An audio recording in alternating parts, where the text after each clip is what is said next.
Hi, Antonio. So Hello. lovely for us to be talking today in regards to your Yoga for Grief Relief Retreat, which is occurring here in the Bahamas in June. So we have a couple of questions today. First, what is the Yoga for Grief Relief Retreat, and what does a day for a student look like in the retreat? All right. It's good to see you. And it's good to see everyone as well. And the Yoga for Grief Relief Retreat is an opportunity, number one, to retreat. So to be away from the daily demands of everyday life and of the relationships that we have every day in our lives as well, so we can be a little bit with ourselves. Now, a grief retreat. Grief, even though it is a very normal reaction to the loss of things or people we are attached to, it is so convoluted, it is so painful, it is so multi-layered that often we shy away from this experience. We don't talk about it very much. We don't expose our grieving hearts often to other people. We don't enjoy necessarily being with other people who are in grief as well.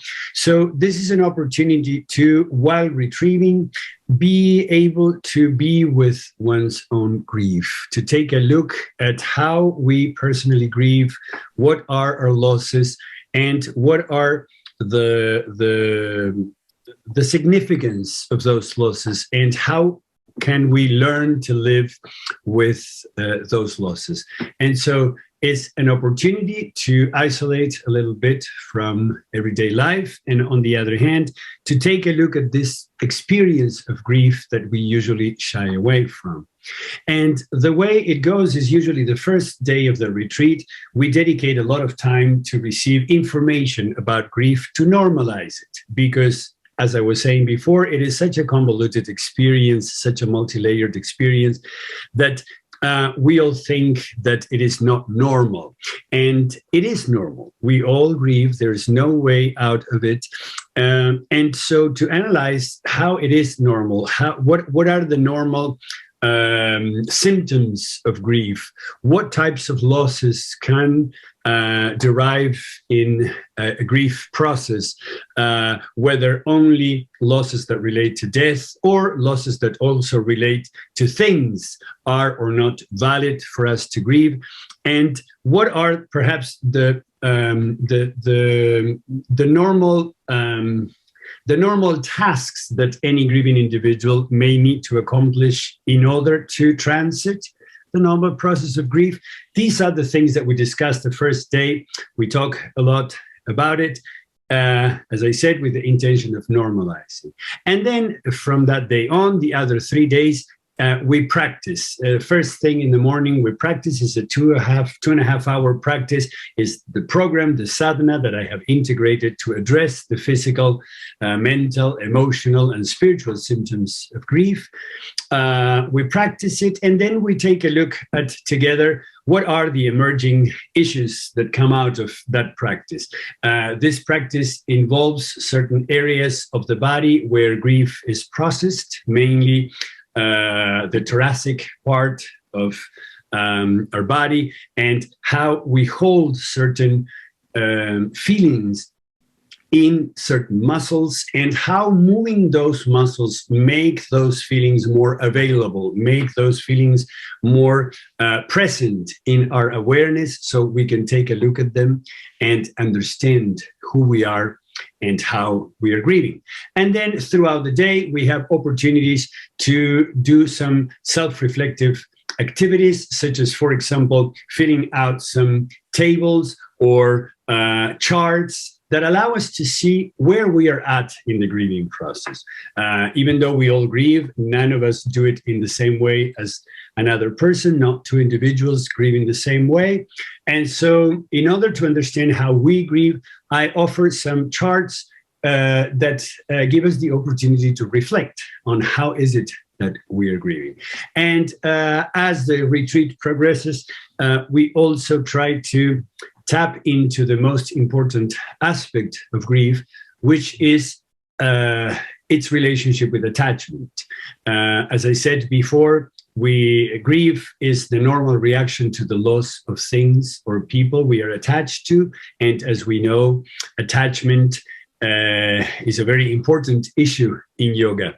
And it is the cause of a lot of suffering, as Patanjali said. To understand or to believe that our well-being, our safety, and our happiness depend on the presence of things or the constant availability of people is a big problem, because everything is going to go, because nothing is permanent, because all things are impermanent. And even though this is one of the most important sats or divine truths that in yoga we try to understand, analyze, and abide by, in regular life we tend to not remember this, and to think that those people we are attached to will be there forever. Those things that provide us with our safety will be there forever. And so, of course, when they disappear, we suffer tremendously. And so how to differentiate that extra suffering that we add to the already painful experience of loss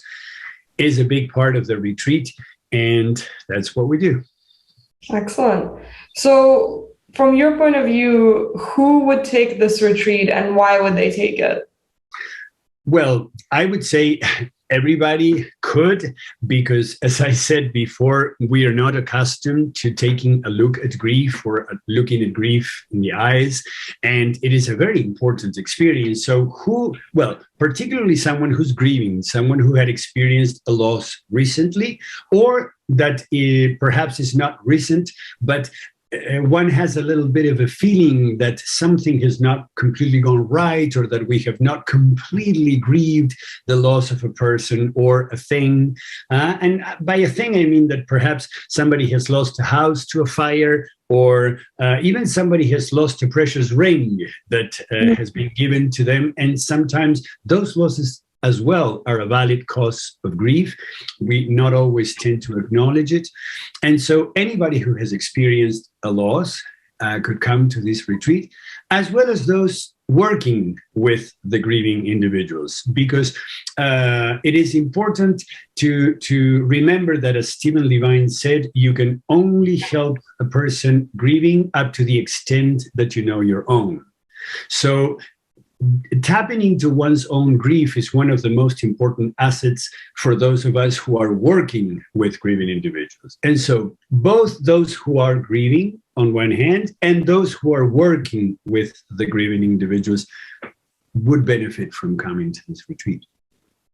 And so what are the why of that question is, so what are some of these benefits? If you had to give a shorthand list, let's say a list of 5 benefits, 5 reasons why, 5 things that takeaways that someone would leave the retreat with, what would those things be? Well, one of them would be to get to know oneself, because I would say that reduce the suffering of grief would be one of them. To receive important information about grief and about how to process it in a healthy, normal, effective way, because this is one of the main questions of everybody grieving. What can I do? Once you tell them, yes, there's a lot of suffering. Well, thank you, I know that. And there's a lot of symptoms. Yes, I have them all. And it is very convoluted. Yes, that's how I feel. Now, what can I do with that? And so there is a concept of tasks of mourning brought to the field by William Worden, who said that in order to process grief, we have to accomplish 4 main tasks: to accept the reality of the loss, to process the pain of grief, to adjust to the new reality, and to establish an enduring connection as one embarks in a new life, because as we all know, life continues.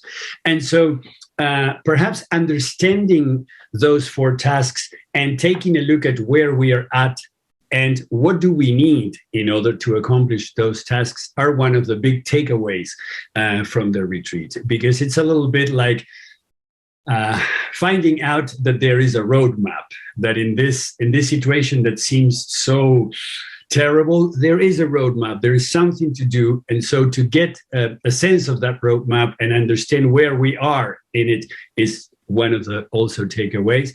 I would say that because we identify ourselves through our attachments. If we are attached to the ashram and one day there's a big storm and we say, oh God, we were hit by the storm. And we were not hit. Maybe we were not even in the ashram, but we say we because we identify ourselves through our attachments. When the things and people we are attached to disappear, part of that identity goes as well, and we no longer know who we are. And so I would say that finding out who we are, taking a look at our grief and understanding how it can inform us about who we are and how we live our lives and how we relate to others is one of the most important takeaways of the retreat. Excellent.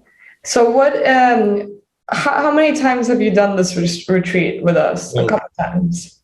Many times. I've been in this field for over 35 years. So I have done this in lots of different settings and lots of different situations, and anywhere from wonderful 4, 5, 6 day retreats to sometimes having to just be one day there working with people, like when I went to Hope Island after the hurricane, and I was able to work in a synthetic way, in a condensed way with people. What is one of your most memorable teaching experiences, whether it's from your point of view or from the point of view of the student? Well, I think that they mostly relate to that possibility of identifying oneself. So my memorable experience all relate to people coming out of on the other side of the tunnel of grief and finding and seeing them come into the retreat with a huge sense of loss and themselves being lost themselves, thinking that they are not doing well, that they don't know how to do this. And then on the other side, finding that thanks to the grief, thanks to tapping into the grief, they can find who they are. And most importantly, sometimes that there is a way of continuing being connected with those people that we have lost or those things we have lost. My mentor and teacher, Lim Prashant, once taught me that our beloveds remain woven in the tapestry of our hearts. And that is such a beautiful way of understanding. And sometimes for people who come to the retreat, desperate, thinking that they will never be able to continue being in connection with those who they have lost, and then finding out that there are ways to cater to and to enhance and to nurture that continuation of the bond is definitely a memorable experience. And my last question today is, what are some things that might surprise people about grief? Well, I would say that, first of all, that it is normal. Because we all come to our grief thinking that we are the only ones, that no one understands what we're going through, that we're doing it worse than anybody else, that everybody else grieves in a better way. And so to understand that this is a normal process, that is not an illness. This is why in this field we don't speak about healing from grief, because grief is not a condition. Unless, of course, it is. I'm talking about normal grief. Sometimes grief can end up being a condition, but that's not what we're talking about. We're not talking about complicated grief or prolonged grief. We're talking about normal grief. So the fact that it is normal is one of the most important things. I would say that it is very surprising for people to understand that non-death related losses are a valid cause of grief. And that a lot of people say, I just lost my dog, or I just lost my house to a fire. So, other people have lost family members, and they don't understand, and they're surprised understanding then that non-death related losses are as much a cause of grief as any other loss. And the third one, I would say, is the relationship itself with attachment or to attachment. Because particularly in the West, we understand that grief and love are the same thing. There is a very famous phrase by Queen Elizabeth. She said, "Grief is the price we pay for love." And everybody goes, "Oh," and Unfortunately, the queen was not truthful in that moment, because grief is the price we pay for attachment, not for love.